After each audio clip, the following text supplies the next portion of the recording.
I never thought I would be standing in my driveway at 7:30 on a Saturday morning, watching my neighbor march across my lawn carrying my propane tank like she owned the place. But there she was, Donna Patterson, the most insufferable HOA president our quiet neighborhood in Henderson, Nevada had ever seen, hefting my brand new 20-pound propane tank toward her own backyard like it was community property. My name is Yuri Thornton, and I had just stepped outside to start grilling some breakfast sausages when I noticed my tank was missing from its usual spot next to my back patio. I walked around the side of my house, coffee mug still in hand, thinking maybe I had moved it and forgotten. That is when I spotted Donna through the gap in our fence, setting my tank down next to her grill. The bright orange spray paint mark I had made on the bottom to identify it as mine was clearly visible even from where I stood. I could not believe what I was seeing. Sure, Donna had been a thorn in my side since I moved into this subdivision 3 years ago, constantly sending me violation notices for things like my trash cans being visible from the street for more than 12 hours or my lawn being a quarter-inch too tall by her estimation. But this was theft. Plain and simple theft. I walked over to her fence and called out, "Donna, that is my propane tank." She turned around, her short blonde hair perfectly styled as always, her polo shirt with the HOA logo embroidered on it pressed and crisp despite the early hour. She looked at me like I had just asked her to explain quantum physics. "Excuse me," she said, her voice dripping with that condescending tone she used whenever she was about to explain why she was right and everyone else was wrong. "That propane tank you just carried over here, it is mine. I bought it 2 weeks ago from Home Depot." Donna laughed, actually laughed, and shook her head. "This tank was sitting abandoned on the curb. Clearly someone was throwing it away, so I took it. Finders keepers, Yuri." I felt my blood pressure rising. "It was not on the curb, it was on my patio. Behind my house. You walked onto my property and took it." "I did no such thing," she said, crossing her arms.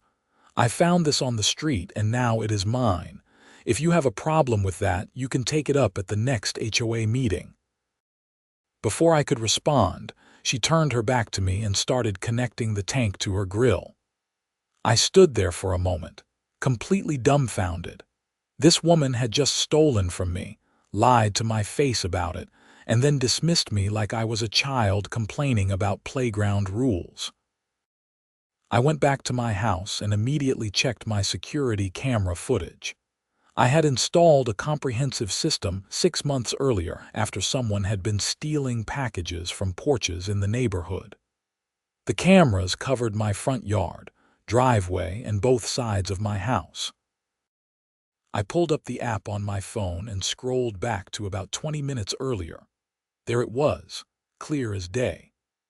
Donna Patterson walking up my driveway at 7:14 in the morning, looking around to see if anyone was watching, then disappearing around the side of my house toward my back patio. 30 seconds later, she reappeared carrying my propane tank. The footage showed her struggling with the weight as she crossed my lawn, went through the side gate of her own yard, and vanished from view. I had her dead to rights. Video evidence of trespassing and theft. Part of me wanted to march right back over there and shove the phone in her face, but I knew Donna well enough to know that would not work. She would just make up another lie, claim the video was doctored, or say I had given her permission and then forgotten about it. The woman was incapable of admitting fault. Instead, I called the non-emergency police line for Henderson.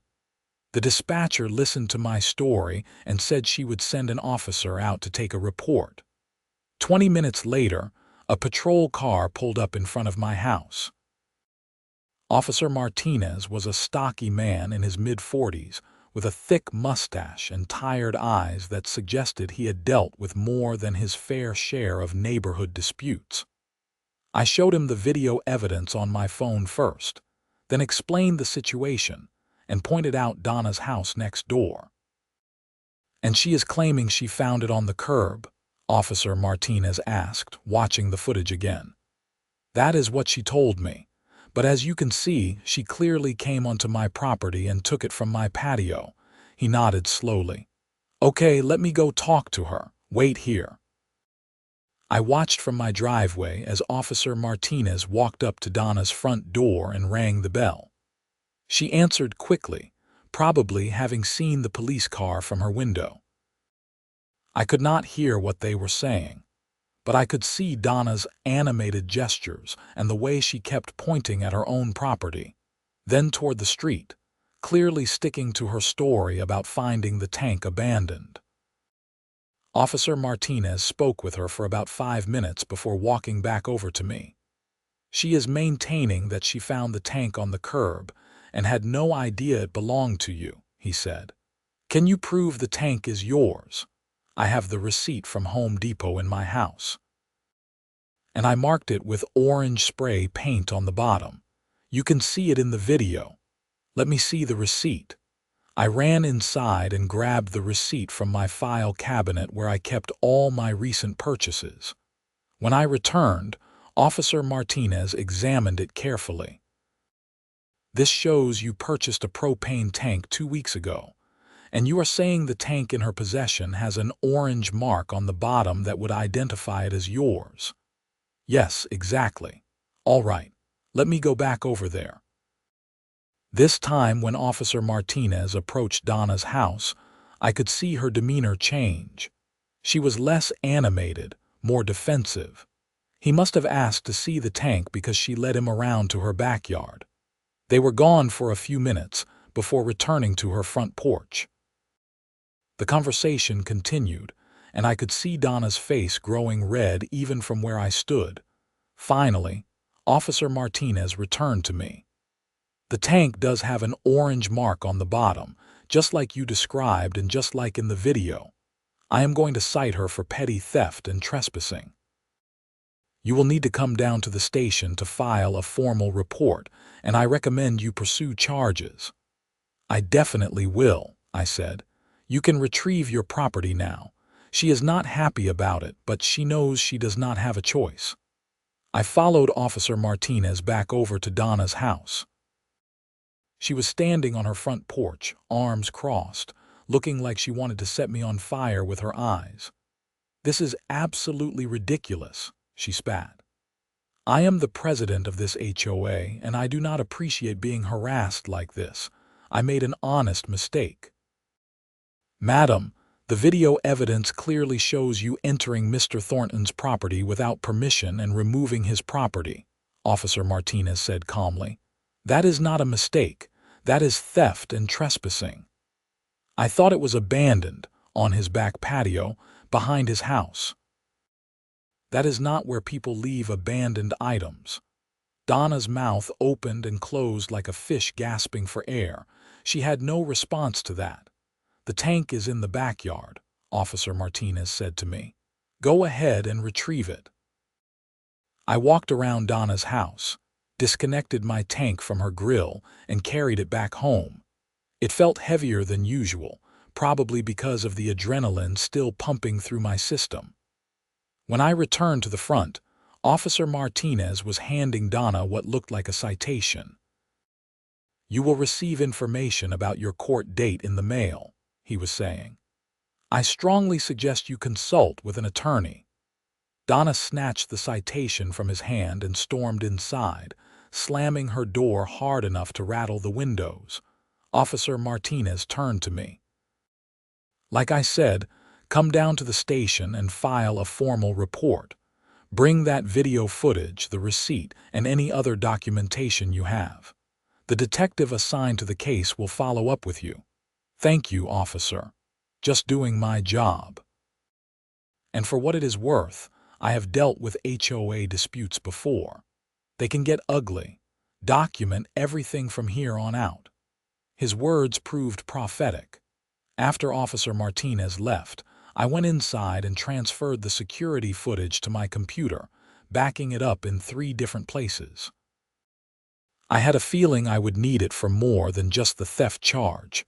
The rest of Saturday passed quietly, though I noticed Donna's car leaving around noon and not returning until evening. I spent the time writing out a detailed timeline of events and gathering all my documentation for the police report. Sunday morning, I found an envelope taped to my front door. Inside was a notice from the HOA citing me for 8 separate violations. According to the notice, my house number was not visible enough from the street. My mailbox had rust spots, my lawn had bare patches, my fence needed repainting, my driveway had oil stains, my gutters were the wrong color, my outdoor light fixtures were not approved models, and my backyard shed violated setback requirements. Every single item was either completely made up or so trivial that no reasonable person would consider it a violation. The notice demanded I remedy all issues within 14 days or face daily fines of $100 per violation. I took photos of the notice and added it to my growing file of documentation. This was retaliation, pure and simple.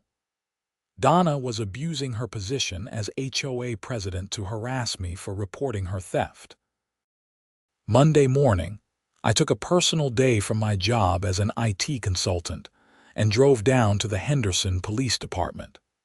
The officer at the front desk directed me to Detective Sarah Reeves, who handled property crimes. Detective Reeves was a woman in her early 30s with sharp eyes and a no-nonsense attitude.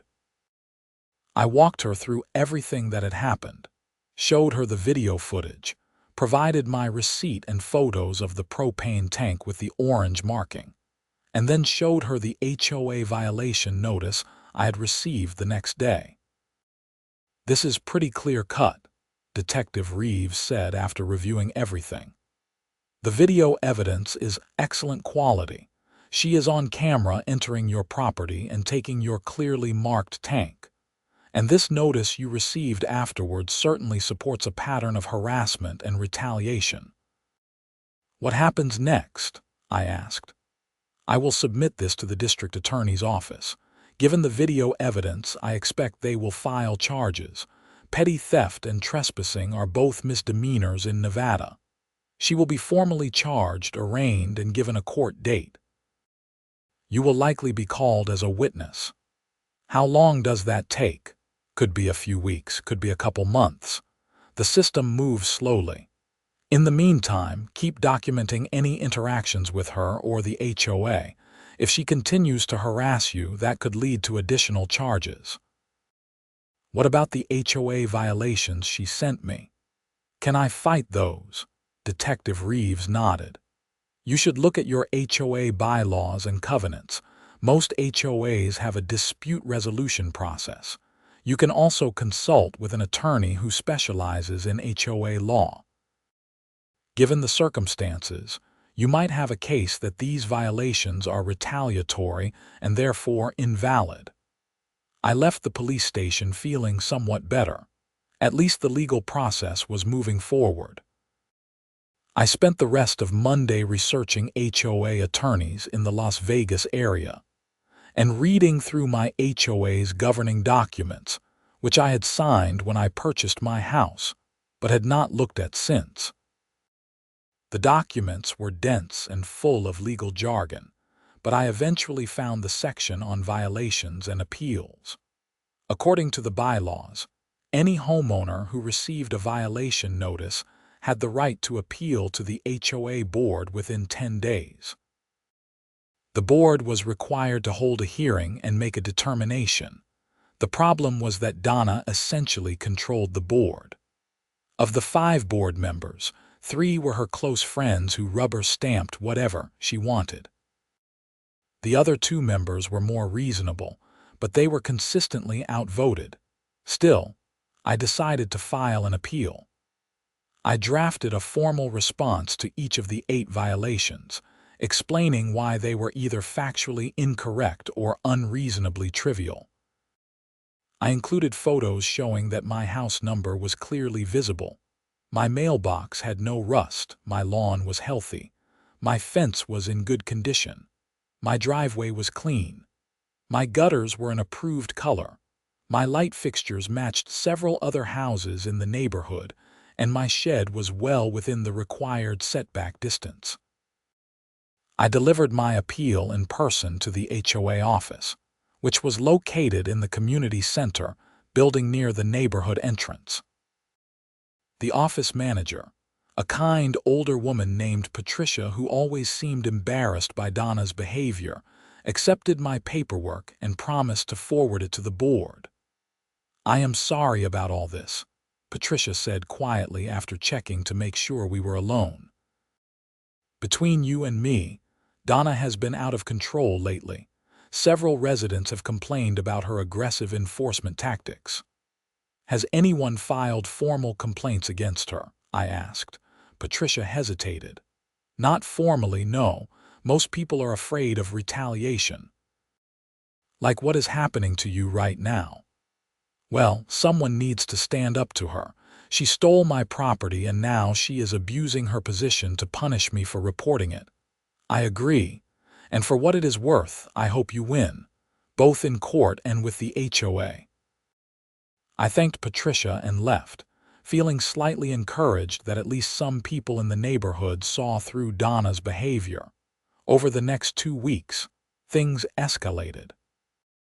I received another violation notice, this time for parking my car on the street overnight, which allegedly violated HOA rules. I checked the bylaws and found no such rule. I filed another appeal.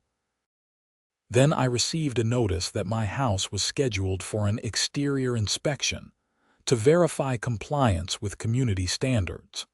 According to the notice, Donna herself would be conducting the inspection, and I was required to provide access to my backyard and side yards. I consulted with an attorney named Robert Chen who specialized in HOA disputes. He reviewed all my documentation and advised me to refuse the inspection request. "She has no legal right to enter your property without your permission," Robert explained during our phone consultation. "The HOA does have the right to conduct inspections, but those are typically done from the street or other public areas. Requiring you to grant access to your backyard, especially given the ongoing criminal case, is unreasonable. What if she tries to fine me for refusing? Let her. We will fight it. And honestly, every aggressive action she takes strengthens your case that this is all retaliatory harassment." I took Robert's advice and sent a formal letter to the HOA declining the inspection request and citing the ongoing criminal case as the reason. I also noted that Donna had already demonstrated she could not be trusted on my property. That letter seemed to infuriate Donna even more. 3 days later, I received a notice that the HOA board would be holding a special meeting to discuss my continued violations and refusal to cooperate with HOA governance. The meeting was scheduled for the following Tuesday at 7 in the evening at the community center. I called Robert Chen again. He said he could attend the meeting with me for an additional fee. I agreed immediately. There was no way I was walking into that ambush alone. The days leading up to the meeting were tense. I kept checking my security cameras obsessively, half expecting Donna to try something else. I also started noticing her walking past my house several times a day, always slowing down to stare at my property like she was searching for new violations to cite me for. On Tuesday evening, Robert Chen met me in the parking lot of the community center. He was a slight man in his 50s with wire-rimmed glasses and a calm demeanor that immediately put me at ease. "Remember, stay calm no matter what they say," Robert advised as we walked toward the building. "Do not get emotional, do not raise your voice, and let me handle the legal arguments." The meeting room was set up with a long table at the front where the 5 board members sat. Donna was in the center, naturally, with her friends Margaret Sullivan and Brenda Kowalski on either side. The two more reasonable board members, Tom Henderson and Linda Park, sat at the ends looking uncomfortable. About 15 other residents were scattered in the chairs facing the board. I recognized most of them as neighbors, though I did not know many by name. Patricia, the office manager, sat to the side with a laptop, apparently taking minutes. Donna called the meeting to order with a sharp rap of her gavel. This special meeting of the Sunset Ridge HOA board has been called to address ongoing compliance issues with the property at 2847 Desert Willow Drive, owned by Yuri Thornton. She said my name like it was a curse word. Mr. Thornton has received multiple violation notices over the past 2 weeks and has failed to remedy any of the cited issues. Furthermore, he has refused to allow a mandatory inspection of his property. This level of non-compliance cannot be tolerated in our community. I felt Robert's hand on my arm, a gentle reminder to stay quiet and let him handle it.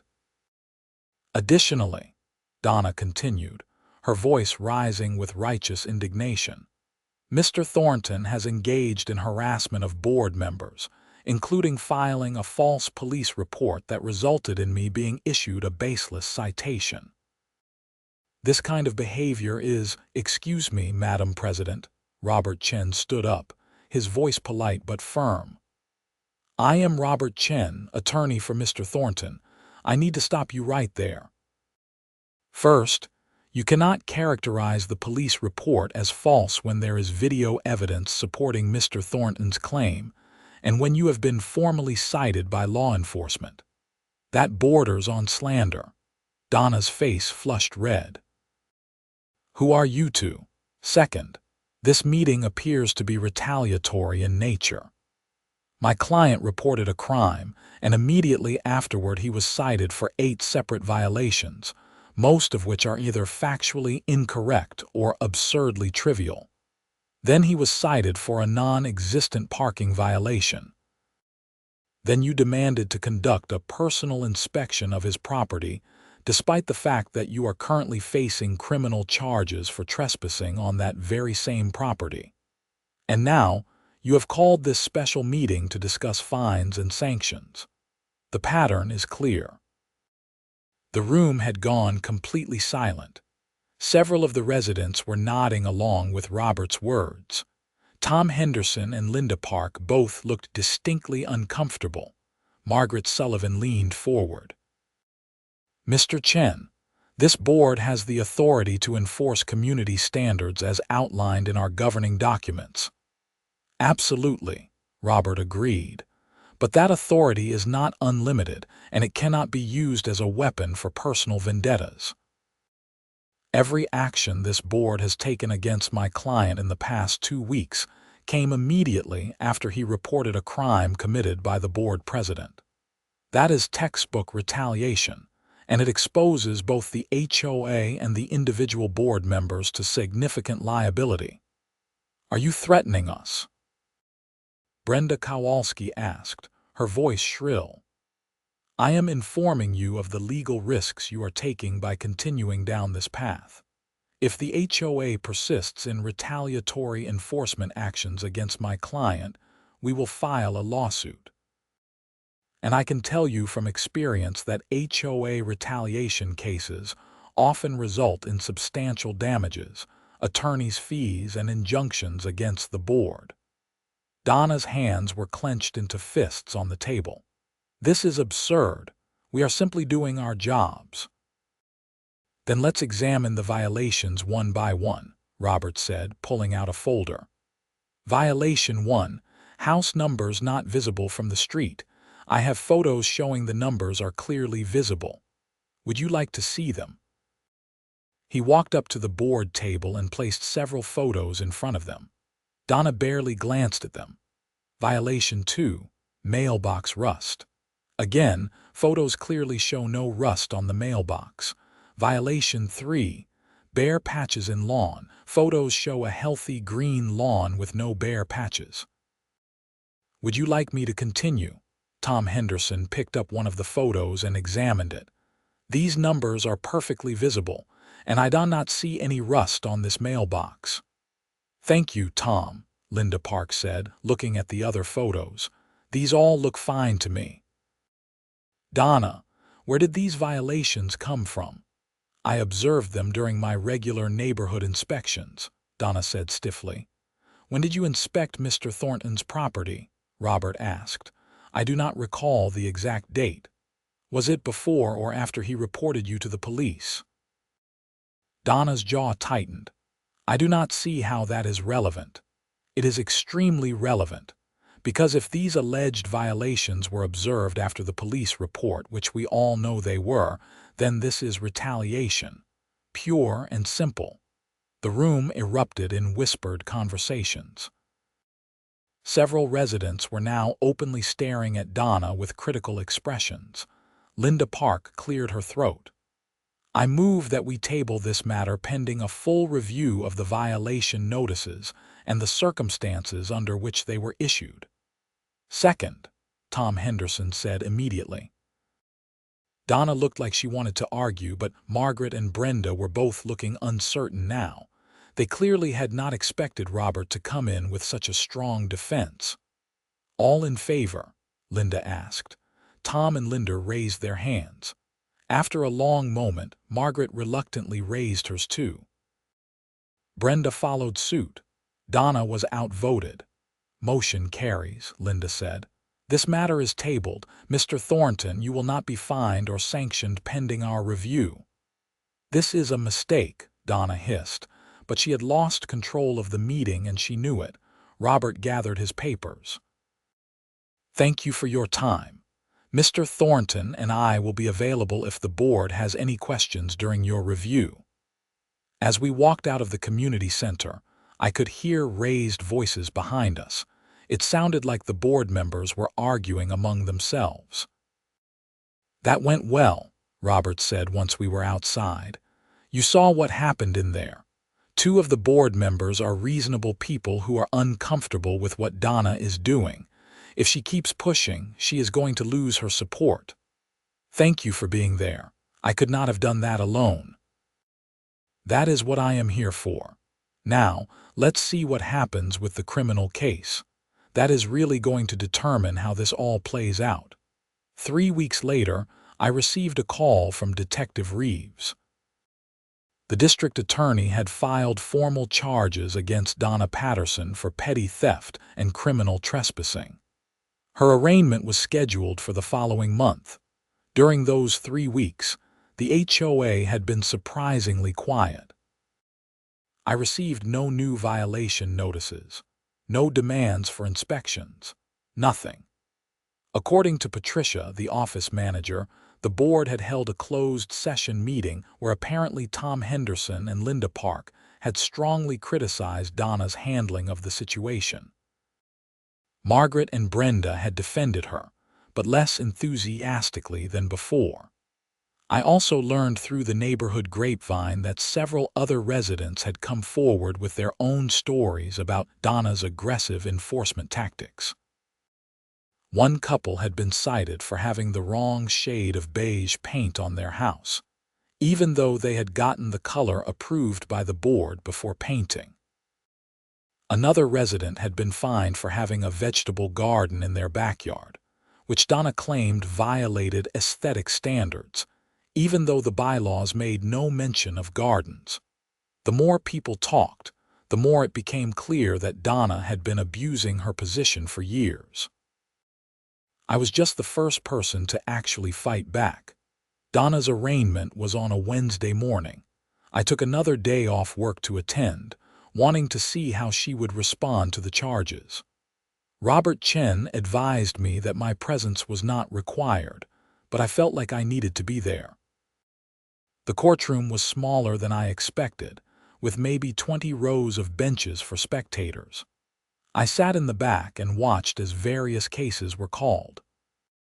Donna was represented by a defense attorney named Frank Morrison, a middle-aged man in an expensive suit who looked like he handled these kinds of cases regularly. When Donna's case was called, she approached the bench with her attorney. She was wearing a conservative navy blue dress and had her hair pulled back in a tight bun. She looked nothing like the aggressive HOA president who had been terrorizing the neighborhood. The judge, an older woman named Judge Patricia Flores, read the charges, 1 count of petty theft and 1 count of criminal trespassing. "How does your client plead?" Judge Flores asked. Frank Morrison cleared his throat. "Your Honor, my client pleads not guilty to both charges. We believe this is a case of mistaken identity and a misunderstanding between neighbors." I almost laughed out loud. Mistaken identity. I had video footage of Donna's face clear as day. Judge Flores set a trial date for 2 months out and released Donna on her own recognizance. The whole proceeding took less than 5 minutes. As I left the courtroom, I spotted Donna and her attorney talking in the hallway. They did not see me, but I could hear part of their conversation. "The video evidence is going to be a problem," Frank Morrison was saying. "They have you on camera entering his property and taking the tank." "But I thought it was abandoned," Donna insisted. "That is going to be a tough sell to a jury. The tank was on his back patio, behind his house. No reasonable person would think that was abandoned property." I did not stay to hear the rest. I had work to do over the next 2 months. Life slowly returned to a semi-normal state.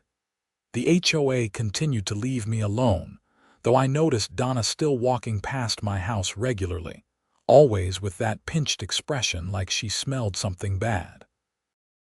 The neighborhood dynamics had shifted noticeably. More residents were openly questioning the HOA's enforcement policies. At the next regular board meeting, which I attended, several people stood up during the public comment period to share their own stories of what they felt were overly aggressive or retaliatory violation notices. By the end of that meeting, Tom Henderson had proposed forming a committee to review the HOA's enforcement procedures and recommend changes. The motion passed 4-1, with only Donna voting against it. I could see her power slipping away, and she knew it too. Her friends Margaret and Brenda were still loyal, but they were being more cautious now. They did not want to be dragged down with her. The trial date arrived on a Tuesday in early November. I had been subpoenaed as a witness, so I had to be there anyway. Robert Chen came with me for moral support, though he was not involved in the criminal case. The trial was held in the same courthouse, but in a larger courtroom. A jury of 12 people had been selected, and they sat in the jury box looking bored as the prosecutor, a young woman named Amanda Reyes, gave her opening statement. "The evidence in this case is straightforward," Amanda said, addressing the jury. On the morning of September 7th, the defendant, Donna Patterson, entered the property of Yuri Thornton without permission and removed a propane tank that belonged to Mr. Thornton. This act was captured on security camera footage, which you will see. The defendant then lied about how she obtained the tank, claiming she found it abandoned on the street. The evidence will show that this was not a misunderstanding or a mistake. It was deliberate theft and trespassing. Frank Morrison's opening statement painted a different picture. He argued that Donna had seen what she believed to be an abandoned propane tank and had taken it in good faith. He suggested that the video evidence was not as clear as the prosecution claimed, and that this was really just a neighbor dispute blown out of proportion. I was the first witness called. Amanda Reyes walked me through the events of September 7th, establishing that I owned the propane tank, that I had marked it with orange spray paint, and that I had not given anyone permission to enter my property or take the tank. Then she showed the security footage to the jury. The courtroom was silent as everyone watched Donna walk up my driveway, look around furtively, disappear around the side of my house, and then reappear 30 seconds later carrying my propane tank. Mr. Thornton, did you give the defendant permission to enter your property that morning? Amanda asked. No, I did not. Did you give her permission to take your propane tank? Absolutely not. Had you abandoned the propane tank or indicated in any way that you did not want it anymore? No, it was sitting on my back patio where I always kept it. I had just used it the night before to grill dinner. Frank Morrison's cross-examination focused on whether Donna could have reasonably believed the tank was abandoned. He asked if I had ever left anything on the curb for trash pickup. I said yes, occasionally. He asked if it was possible that someone else had moved my tank to the curb and Donna had found it there. I said no. The video clearly showed her taking it from my property. He tried several other angles, but none of them landed. The video evidence was too clear. The prosecution called Officer Martinez next.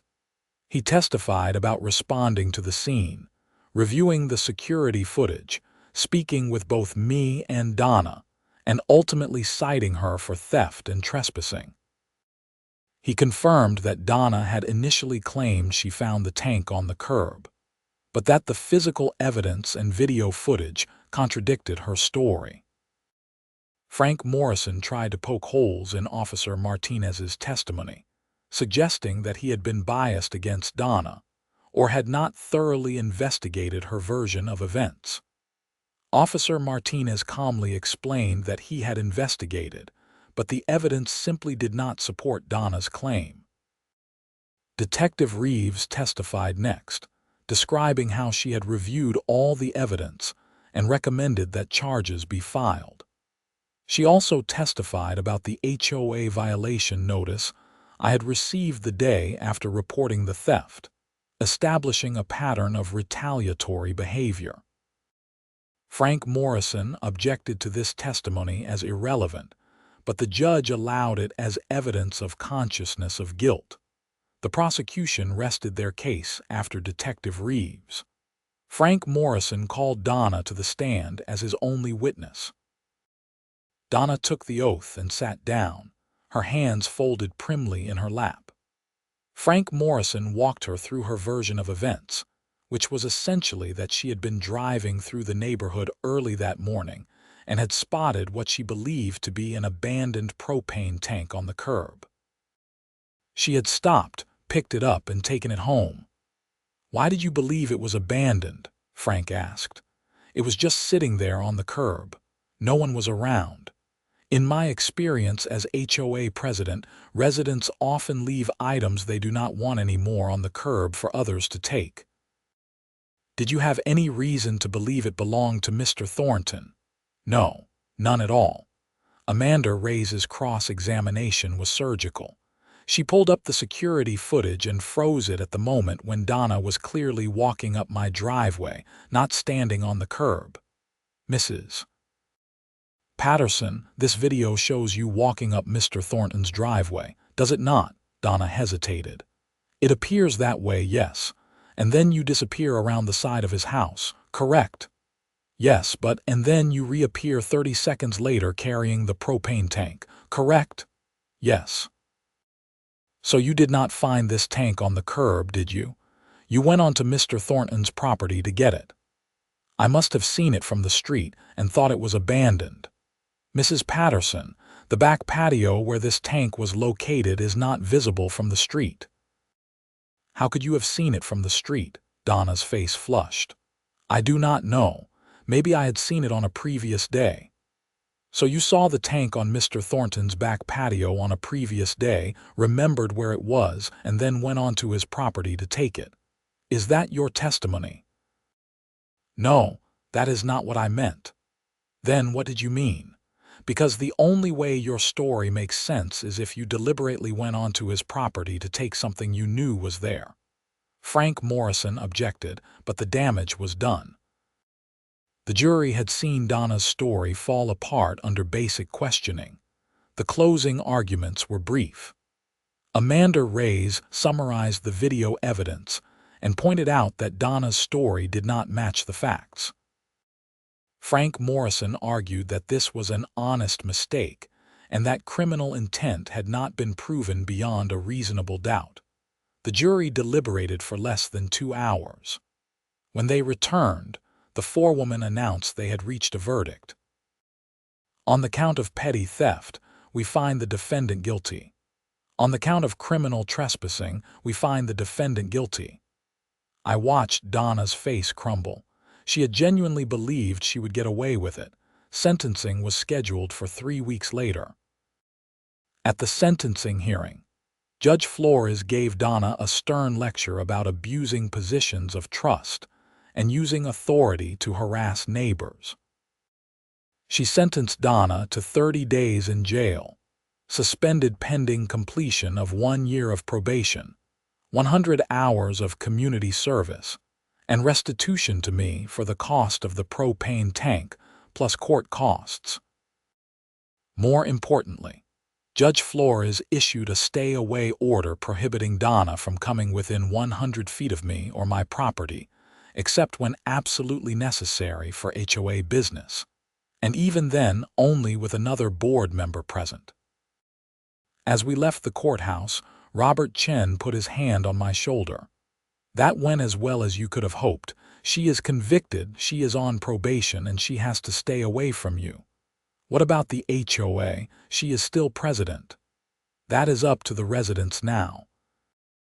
But I imagine this conviction is not going to help her credibility. Robert was right. Within a week of Donna's conviction, a group of residents organized a petition to remove her as HOA president. According to the bylaws, the board could remove an officer with a 3/5 vote. Tom Henderson called a special meeting to address the issue. I attended that meeting along with at least 50 other residents, the largest turnout anyone could remember for an HOA meeting.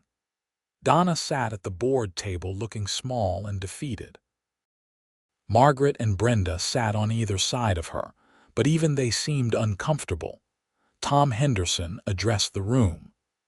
We are here tonight to discuss a petition signed by 43 residents calling for the removal of Donna Patterson as HOA president.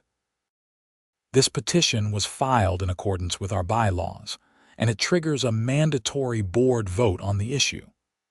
Several residents spoke during the public comment period. Most of them shared stories about Donna's aggressive enforcement tactics, retaliatory violation notices, and abuse of authority. A few people defended her, saying she had been a dedicated volunteer and that everyone makes mistakes, but they were heavily outvoted. When it came time for the board to vote, Tom Henderson voted yes to remove Donna. Linda Park voted yes. Margaret Sullivan reluctantly voted yes. Brenda Kowalski voted no. Donna was not allowed to vote on her own removal, 3-1. Donna Patterson was no longer HOA president. Tom Henderson was elected as the new president at the next regular board meeting. One of his first acts was to propose a comprehensive review of all violation notices issued in the past year, and a policy change requiring at least 2 board members to verify any violation before a notice could be sent. Life in Sunset Ridge slowly improved after that. Tom Henderson ran the HOA like it was supposed to be run, focusing on actual community maintenance and reasonable enforcement of important rules, not petty harassment campaigns. Donna stayed in the neighborhood, but she kept to herself. I saw her occasionally, usually getting her mail or loading groceries from her car, but we never spoke. She avoided looking at me whenever our paths crossed. The conviction remained on her record. She completed her probation and community service without incident. I received my restitution check for $87, which covered the cost of the propane tank and my filing fees.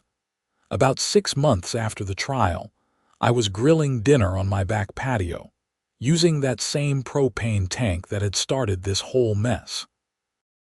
My girlfriend Grace Vernon had come over, and we were enjoying a quiet evening. The sun was setting over the spring mountains in the distance, painting the sky in shades of orange and pink. "You ever regret pursuing charges?" Grace asked as she set the patio table. I thought about it for a moment. No, she stole from me and then tried to use her position to punish me for reporting it. Someone had to stand up to that behavior. A lot of people would have just let it go, avoided the conflict. Maybe, but then she would have kept doing it to other people. "Sometimes you have to fight back, even when it is difficult," Grace smiled. "That is one of the things I love about you. You do not back down when you know you are right." We ate dinner on the patio that night, enjoying the cool desert air and the satisfaction of knowing that justice had been served. It had been a long road from that September morning when I first noticed my propane tank missing, but it had been worth it. The neighborhood had changed for the better. People were no longer afraid of the HOA. They knew they could question unreasonable enforcement actions without fear of retaliation. And the board was functioning the way it was supposed to, serving the community rather than ruling over it. As for Donna, I honestly hoped she had learned something from the experience. Maybe in the future she would think twice before taking something that did not belong to her or abusing a position of authority. But that was not really my concern anymore. I had my propane tank back, my house was free from bogus violation notices, and life was good. Sometimes the system actually works the way it is supposed to. Sometimes standing up to a bully pays off. And sometimes a simple security camera can make all the difference between being a victim and getting justice. The whole experience taught me several valuable lessons. First, document everything. Those security cameras I had installed months before the incident proved to be the most important investment I had made in years. Without that video footage, it would have been my word against Donna's. And as HOA president, she might have been able to use her position to make my life miserable. Second, do not be afraid to use the legal system when you are clearly in the right. A lot of people avoid involving the police or attorneys because they do not want the hassle or expense. But when someone commits a crime against you, especially someone in a position of authority, it is important to hold them accountable. If I had just let Donna steal my propane tank and gotten away with it, she would have felt empowered to continue abusing her power. Third, there is strength in numbers. Once I stood up to Donna, other residents felt comfortable sharing their own stories about her behavior. That collective voice was what ultimately led to her removal as HOA president and the policy changes that made the HOA more reasonable and accountable. I also learned that most people are fundamentally decent and will do the right thing when given the chance. Tom Henderson and Linda Park were always reasonable board members, but they had been outvoted by Donna and her allies for years. Once the situation came to a head, and they had the support of the community, they were able to take action and make positive changes. Even Margaret Sullivan, who had been one of Donna's closest allies, eventually voted to remove her when the evidence of misconduct became overwhelming. That showed me that most people have limits to their loyalty and will eventually choose principle over friendship when the choice becomes clear enough. The legal system, for all its flaws, worked the way it was supposed to in this case. The police responded to my complaint, investigated fairly, and filed charges based on the evidence. The district attorney prosecuted the case competently. The jury listened to the evidence and reached the correct verdict. The judge issued an appropriate sentence.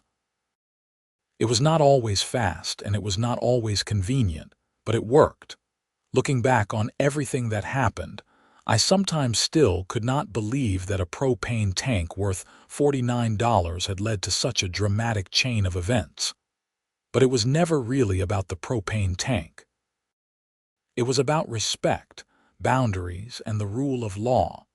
It was about refusing to be bullied by someone who thought their position gave them the right to do whatever they wanted. Donna Patterson made several critical mistakes. First, she underestimated me. She thought I would be like all the other residents who had quietly accepted her unreasonable demands and excessive enforcement actions over the years. She thought she could intimidate me into backing down. Second, she let her emotions override her judgment.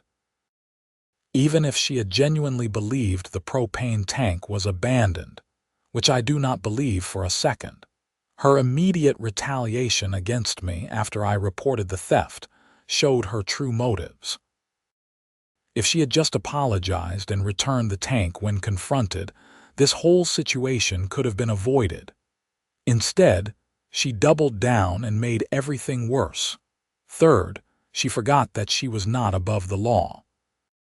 Being HOA president gave her certain authority within the community, but it did not give her the right to trespass on private property or steal things. She seemed genuinely shocked when Officer Martinez cited her, like she could not believe the police would take action against someone in her position. The months following Donna's conviction and removal as HOA president were some of the most peaceful I had experienced since moving to Sunset Ridge. Tom Henderson proved to be an excellent president, focusing on the things that actually mattered, like maintaining common areas, organizing neighborhood events, and addressing legitimate safety concerns.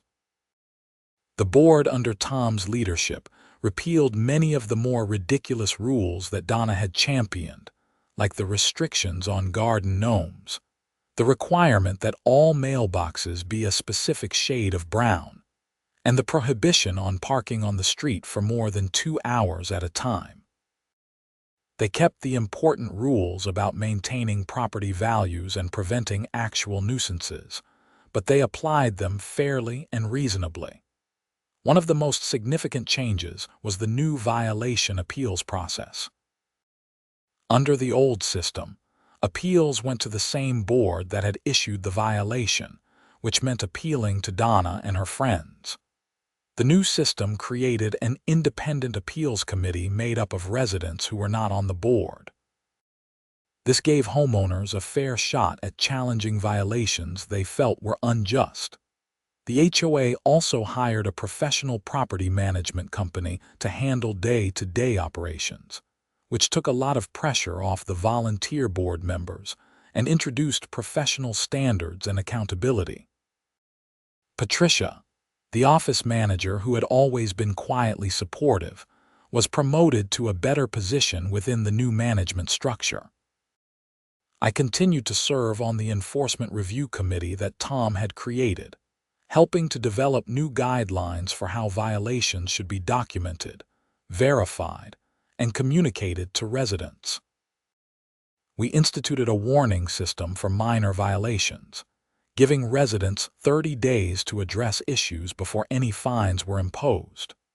We also created clear definitions for what constituted a violation, eliminating the subjective judgments that Donna had used to target people she did not like.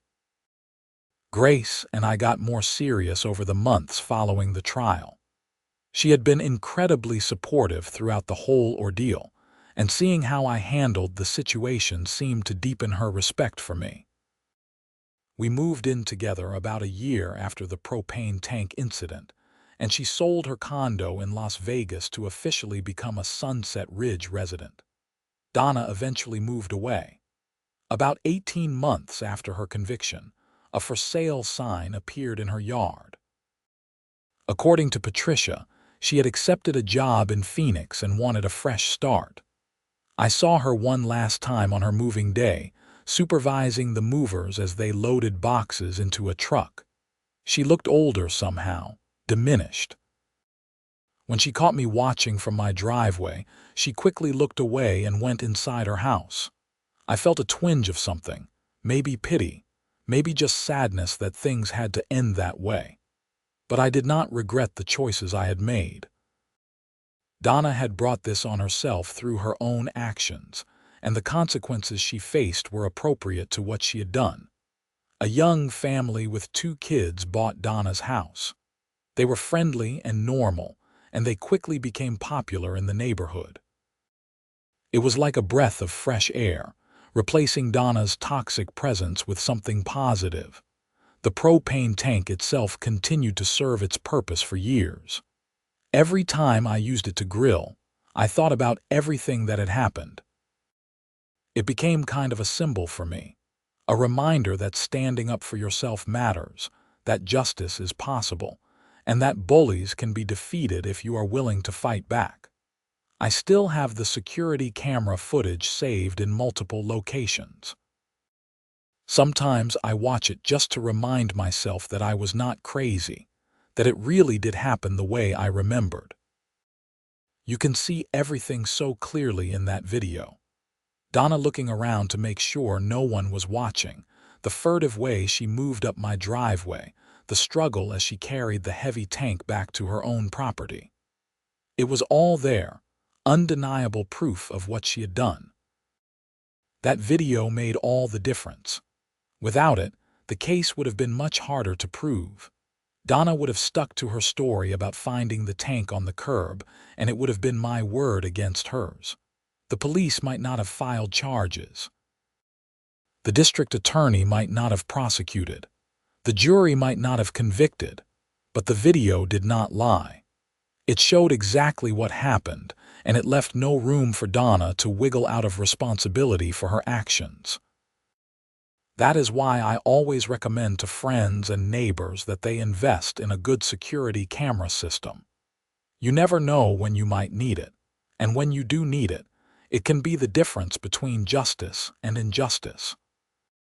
The total cost of fighting back against Donna, including the security cameras, the attorney fees for the HOA dispute, court costs, and time off work, probably came to about $5,000.